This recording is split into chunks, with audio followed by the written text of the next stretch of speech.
everyone! So, for today, we're going to talk about one of the most important requirement na laging hinahanap or tinitingnan ng mga consul pagdating sa pag-a-apply ng Schengen Visa. Now, ito yung tinatawag natin na strong ties, or rootedness. Ito yung mga bagay na pwede mong patunayan sa consul na meron kang connection or meron kang pag-aari sa Pilipinas or reason para bumalik ka sa Pilipinas. Now, sa ngayon kasi, madami ang nade-denied pag walang rootedness. Year per year, pwedeng maghigpit ang mga embassy pagdating sa mga applicants kasi syempre naiiba yung sitwasyon dito sa Europe. Dumadami yung problema nila pagdating sa immigrant. So pagdating sa strong ties, ito yung way para patunayan mo sa consul na hindi ka mag-violate ng any laws, hindi ka mag-overstay sa visa mo, and the most important is that you will not look for any job here in Europe. So, marami ang nagtatanong kung ano yung pwede nilang gamitin, na strong ties, and marami rin applicant na meron naman sila, but hindi nila alam which among those things that they own yung pwede nilang gamitin. So now, lilinawin ko na lahat ng pwede nyong gamitin. As in, lahat ng mga resources na pwede nyong hagilapin at ipakita sa consul pagdating sa pag-apply ng visa. So, the first one is a job or yung career or if you are someone that is employed. Being employed is also considered as a strong ties. Why? Kasi syempre, if you are employed sa isang company, syempre yung commitment mo dun sa kumpanya na kailangan mong bumalik. But upon noticing sa dinami ng mga applicants na tinulungan ko, and based na rin from my own experience, even though na being employed is considered na strong ties, not everyone that is employed is nakakalusot. Kasi pagdating sa employed, kailangan is dapat meron ka ng magandang history pagdating sa employer mo. So, halimbawa, nagtatrabaho ka na sa company na to for 2 to 3 years. So, syempre, mas maganda na alam nila na okay, hindi mo iiwanan yung trabaho mo kasi nag-establish ka na ng effort doon. Na unlike dun sa mga work na, let's say, bago ka pa lang 2, 3, 4 months ka pa lang dun sa trabaho mo and then nag-apply ka na ng visa, sometimes nade-denied sila kasi alam ng consul na okay, since bago ka pa lang sa work mo, there is a possibility, hindi naman nila lahat, but they always look into the possibility na pwede mong iwanan yung work mo kasi nga bago pa lang. So, for those applicant out there na maganda ang work history, matagal na kayo sa company na pinagtatrabahuhan nyo, this is a good strong ties na pwede nyo gamitin. So, to prove that, make sure that you have these following requirements. First, you need to have yung COE or yung employment contract. Most of the time, each company have their own format regarding the COE. Kailangan nyo lang i-make sure na yung COE, it has all the information na kailangan kompleto such as yung full name nyo, complete address ng company, telephone number, with area code, details regarding sa position mo. If kaya rin nilang ilagay yung income mo at saka yung duration ng employment mo dun sa company, which is really a plus for me, ha? And then, of course, make sure you have a current bank statement with at least 6 months. And then, leave permission from your employer. Or, of course, kailangan payagan ka ng employer mo na magbakasyon. So, yun nga yung sinasabi ko dun sa mga bagong nagtatrabaho pa lang. If you're new to the company, like less than 1 year, I believe, malabo na payagan ka ng boss mo na magbakasyon ng matagal. Maybe if you're going to have a vacation for 1 week, baka sakaling payagan ka ng boss mo. But I don't think 1 week in Europe is worth it. Siyempre, kung pupunta ka ng Europe, lubos-lubusin mo na, di ba? So, make sure na meron kang approval ng absent dun sa boss mo. Kasi, kahit matagal ka na sa kumpanya, kung hindi ka payagan ng boss mo, 50-50 chance na payagan ka din ng embassy. Kasi bakit ka nila papayagan magka-visa if yung mismong boss mo, hindi ka nga papayagan umalis ng trabaho, di ba? Income tax return or yung ITR, of course, gusto nang mahalaga sa consul na ang applicant is responsible when it comes on paying tax. Kasi dun pa lang makikita nila na you are a responsible person, di ba?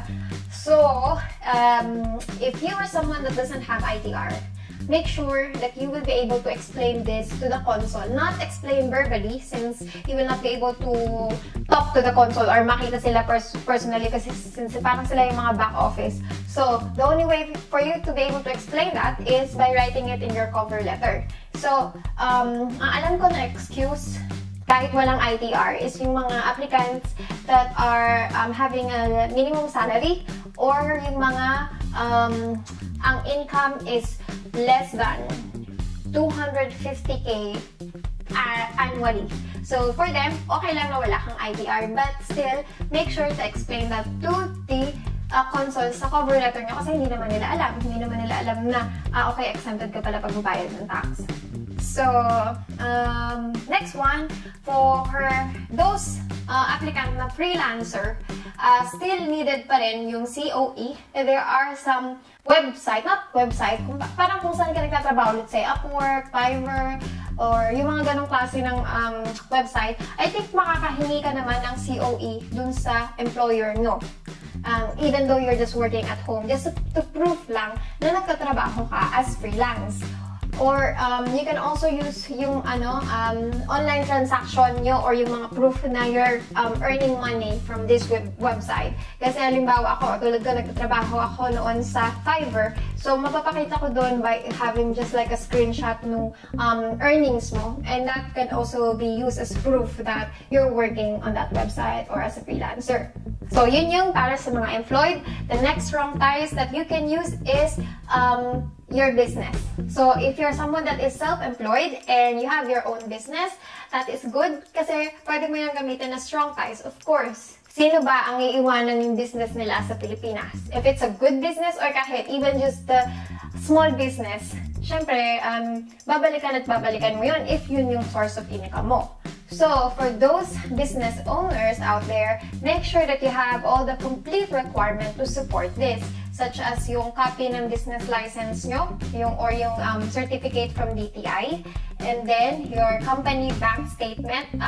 Hindi naman lahat ng business owner merong what do you call that? Company bank statement, since hindi naman lahat malalaki yung business yung iba. Let's say, sari-sari store. Sari-sari store is considered as a small business. So, pwede yun. If you have your own personal bank account, that can be considered as yung pwede mong gamitin na financial proof na pinagagalingan ng pera dun sa business mo. Kasi nga, alam ko yung iba sa inyo na yung mga meron lang sari-sari store, computer shop, laundry shop, is ang pera, diretso na agad sa account nila. Or minsan nga, hindi pa sila nag-aalagay sa bank account kasi nga, ginagamit na agad nila for schooling or kaya for family. But, guys, it's very important na ngayon pa lang, meron na kayong mga sarili yung bank account.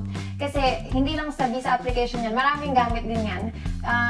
For personal use na rin, to save your own money. So, just in case in the future, you wanted to apply for a visa, you wanted to visit different country. Kasi kahit mga countries na hindi naman required ng visa, just in case sa immigration, tanungin nila kung ano yung gagamitin yung financial support para sa pagta-travel. If you don't have a bank account or your ATM, credit card, debit card, may hirapan kayo. Hindi naman pwede na basta-bastang show money na as in pera to pera lang at ipakita nyo. Hindi. So, I advise na pa lang, mag-open na kayo ng mga sarili nyong bank account.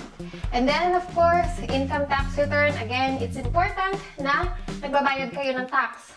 If you're someone na having a really big business for how many years already and you're not paying tax, baka medyo magkaroon kayo ng problema. Kasi syempre, maku-question kayo ng embassy, ng consul na, okay, ang laki-laki ng business mo, ang laki na napipera mo sa business mo, and yet you're not paying tax. So, please be responsible when it comes to this. And then, beside DTI, kailangan nyo ng barangay or mayor business permit. Pwedeng pareho nyo makuha, much better. But if isa lang, kung barangay permit lang or mayor's permit lang, okay lang din yun. And then, BIR. The third strong ties that you can use is you being a student. Yes, guys, kahit estudyante ka, may chance pa rin na magka-visa ka. Siyempre, the consul will not take it against you na, okay, estudyante ka, hindi ka makakaalis or makakapunta ng Europe just because you're a student. So, para sa mga estudyante dyan, make sure that you have proof of enrollment. This is needed if you will be traveling during school days. Of course, kailangan makita nila na enrolled ka talaga sa school na yon. But, let's say, you're going to have a vacation in Europe during summer or yung mga months na walang pasok sa Pilipinas. Do I still need to have a proof of enrollment? Yes. Pero yung proof of enrollment na yun is for the next school year.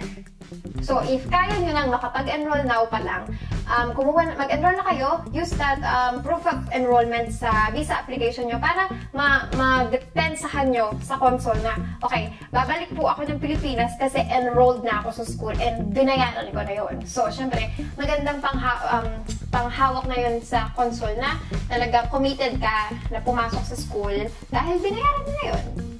Next, if again you are going to be traveling during school days, make sure that you have a approved letter of absence from your school or university or yung tinatawag natin na no objection letter.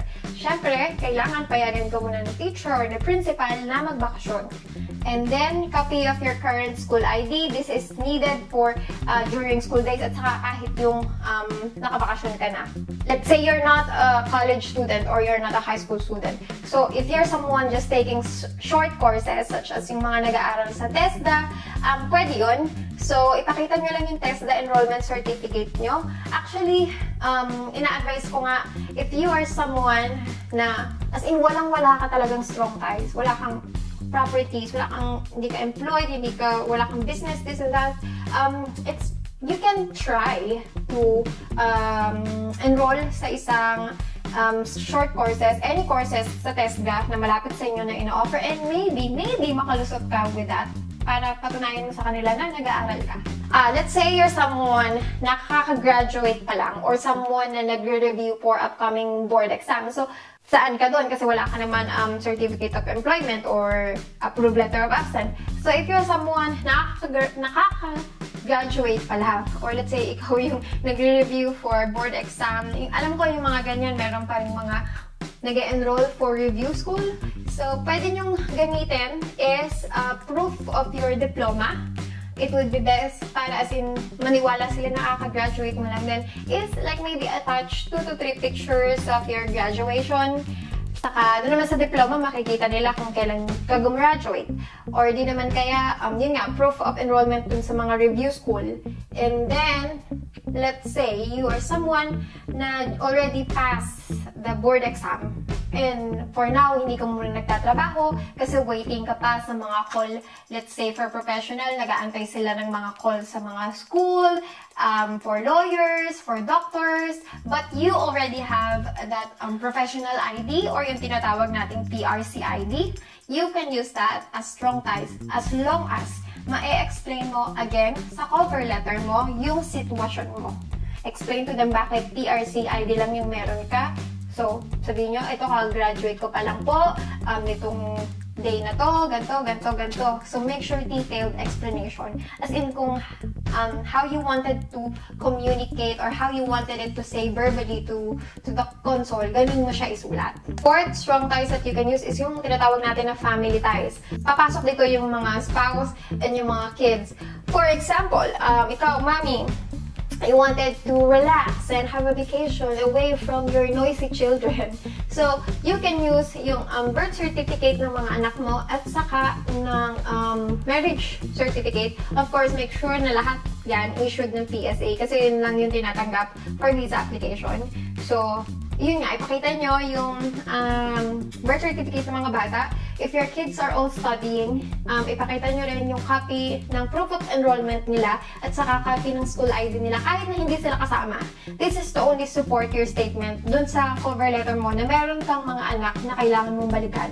Of course, lalong-lalo na if yung mga anak mo is mga dependent pa rin sa'yo. As in mga bata pa, not someone na professional na or mga college na pwede mong iwan. If mga bata pa sila, of course, pwede mo yung gamitin na reason sa consul na kailangan mong bumalik ng Pilipinas because my kids are waiting for me because I need to take care of my kids. And sabihin mo lang na gusto mo lang talagang mag-vacation but then again, babalik ka ng Pilipinas for your kids. Now, If you are someone that doesn't have a kid, or you're someone na single pa lang, but you have, let's say, old parents, yung mga senior citizen na parents, or yung mga parents na may sakit, kailangan ng alaga, or ikaw mismo yung nag-aalaga, you can also use that as a reason or excuse that you will be returning to your home country. Kasi, basta again, explain nyo lang sa cover letter nyo na I have my senior citizen dad, mom, na kailangan kong balikan sa Pilipinas kasi ikaw yung nag-aalaga. But to support that, make sure that you have your parents' senior ID copy at saka yung mga medical records nila. Again, guys, hindi kayo paniniwalaan ng Consul. Let's say you write that in your cover letter, but you don't have your parents' senior ID, you don't have their medical records, but you did say sa cover letter mo that, okay, my mom has cancer, my dad is like this. Hindi sila maniniwala. They won't believe you unless they see supporting documents. So again, anything that you write in your cover letter, make sure it has a supporting documents. And pagdating sa strong ties, maniniwala lang sila if they see anything. If they see proof. Now, let's say you're single, you don't have your kids, your parents are healthy, hindi nila kailangan ng pag-aalaga, but you have a dependent or yung mga pamangkin mo, niece, or yung mga nephew na nakadepende sa'yo, ikaw yung nagpapaaral, alam ko, ikaw na yung nag-aalaga kasi yung mga magulang nasa ibang bansa, pwede yun. Pwede nyo rin silang gamitin na excuse na sinusuportahan nyo at kailangan nyo bumalik ng Pilipinas kasi kayo lang yung nag-aalaga dun sa bata. So, to support that, make sure that you have yung affidavit of support and then proof of relationship dun sa bata. If kapatid nyo yung mga magulang, birth certificate, and then photos together. And the last one, this will fall yung mga assets nyo. So, I'm going to enumerate kung ano-ano yung mga pwede nyo gamitin. So, first, if you have your deeds to land, properties, land under your name. So, anything na, actually, ito, anything that you own, na nakapangalan sa inyo, pwede nyo gamitin. So, beside a house, a property, pwede rin kayong gamitin yung title ng mga sasakyan nyo. If you have your car, motorcycle, o di naman kaya tricycle, jeep, kahit anong sasakyan na nakapangalan sa inyo. If meron kayo more than one, use that. Of course, you invest money on it, kailangan mo bumalik ng Pilipinas. At saka, at least makikita nila na kaya nyo nga bumili ng mga ganitong bagay eh. So, kaya nyo rin isupport yung sarili nyo at kaya nyo pumunta ng Europe at hindi kayo magiging pabigat. Kasi alam nila na pagdating sa Pilipinas, you own something. And then, let's say na wala ka pang bahay, wala ka pang lupa, pero yung bahay na tinitiran mo ngayon is hinuhulugan mo. Pwede yun. Pwede nyo gamitin na strong ties yung bahay or apartment or condo na hinuhulugan nyo. Kasi alam ko nakapangalan na sa inyo yun eh. Basta ang ipapakita nyo lang is yung mortgage or yung lease agreement. If you have any of the things that I just mentioned, 2 of those, or meron kang 3, or isa lang, hindi siya problema. Ang problema, if walang-wala ka. Hindi ko na i-sugarcoat. Kung walang-wala ka, and gusto mo magpunta ng Europe, mababa ang chance na magkaroon ka ng visa or ma-approve yung visa nyo. I know yung iba sinasabi na ako nga nakapunta ng Europe, wala akong ganito, but it changed. From time to time, the embassy can get stricter and stricter. And what works before will not work again now. So, hindi excuse na walang-wala ka. Kung walang-wala ka, then huwag ka nang magbalak umalis. Kasi mahirap, guys. So, I would advise that if you're planning to go to Europe, apply for a visa, or not just in Europe, if you wanted to apply for a visa to visit other countries na kailangan ng visa like US and Canada and other countries, South Korea, Japan, you need to work on your strong ties right now. Ngayon pa lang. Kasi it takes time to build it.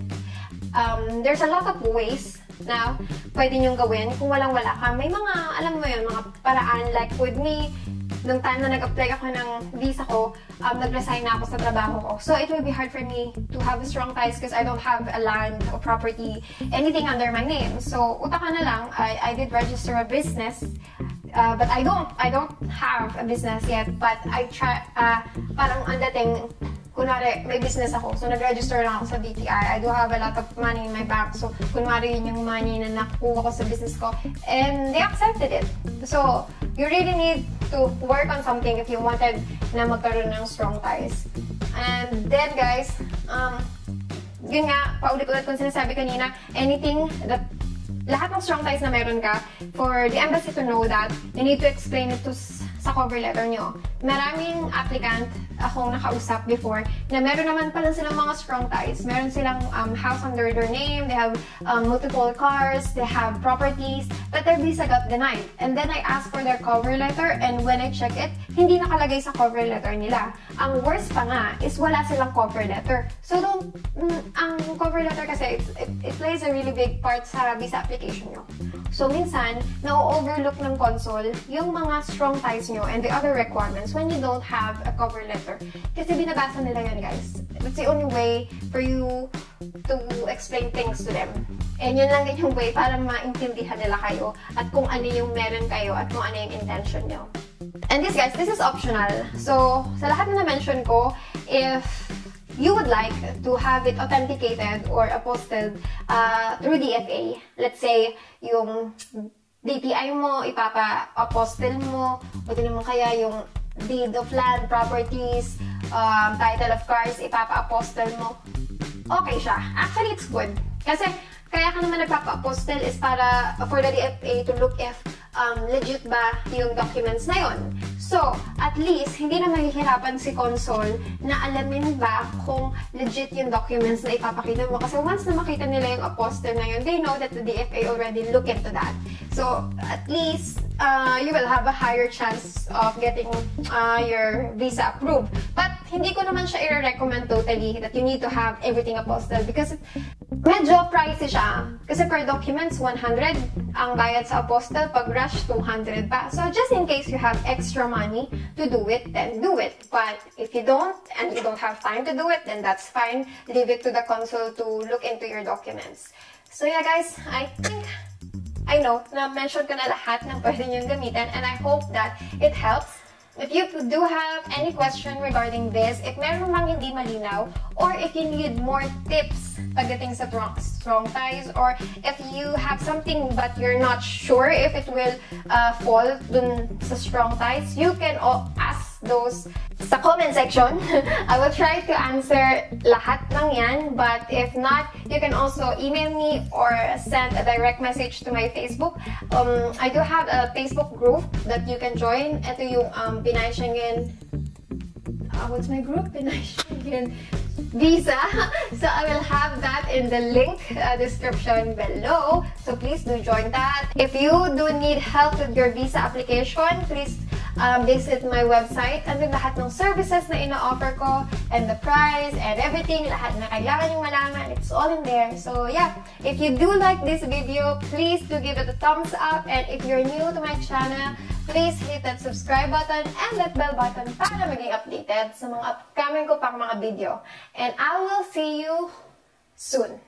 Bye!